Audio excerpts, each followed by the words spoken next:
Hi everyone! A product dashboard should tell a story. It should drive your customers to actually understand what you're up to and wrap up all the key insights or the key metrics that you would like your story to include in order to push users for taking actions, impactful actions. In this video, I'll show you how I usually plan those stories and eventually create dashboards. Let's start.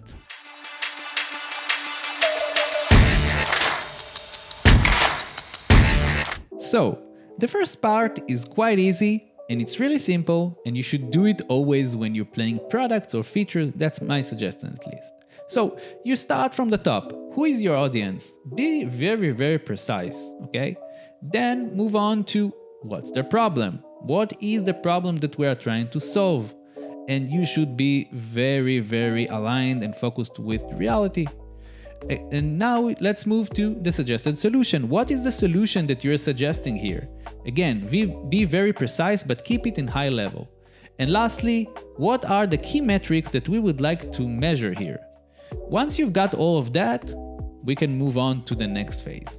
A quick example for the method that I just shared could be, I don't know, Etsy, right? So Etsy would like, in this scenario, to create a dashboard for their sellers. They would like to improve the communication level of the replies from sellers to buyers, okay? So in their dashboard, they could be very focused on sellers and not just sellers who are actually not responsive, right? They're not replying in the level that Etsy would like them to answer, and that basically causes buyers to ditch the platform or maybe just move to another seller, to lose business basically, right? This is the problem.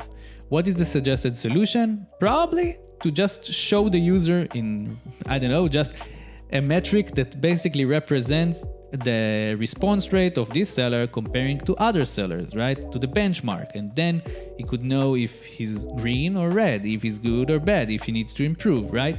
That would be the first phase of that. So what can we basically measure here? We can measure the level of response rate, right? And basically compare it to other sellers along the way. Let's move on for the fun part. We are going to plan together a dashboard that will drive users to take impactful actions. So, in order to do so, we are going to follow this simple method. And you can take a pen and paper and just write it down. 3 columns of table, right? And we'll start from the right one. So, what kind of actions do you want your user to take, right? That's the purpose of what we're doing here. And list the different actions that you'd like the user to take. Then we'll move to the next level, right? What kind of decisions this user need to take in order to take this action, right? So we are humans and it's simple. We need to take a decision and then take an action accordingly, right? The next column would be what kind of data points or metrics I need to see in order to take that decision, right?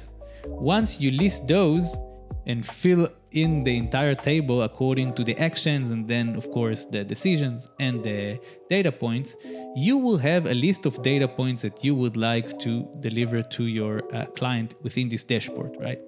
So you are going to unify the result. If you see the same metric showed again and again, you understand that it has high impact, and then you can start planning your story according to your goals, what you'd like, the priority of things, what you'd like to explain in your story and deliver to your client. And of course, you can make sure that basically the needed data points for that decision is basically there.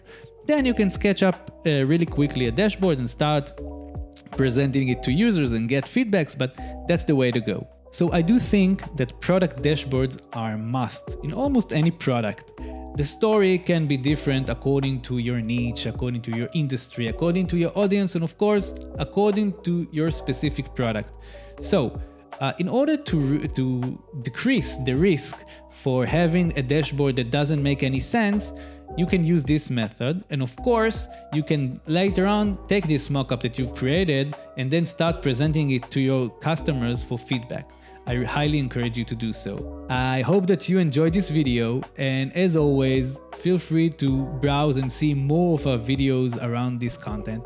And of course, please subscribe so you can get notified when we publish a new video for product managers. Till the next time, bye bye.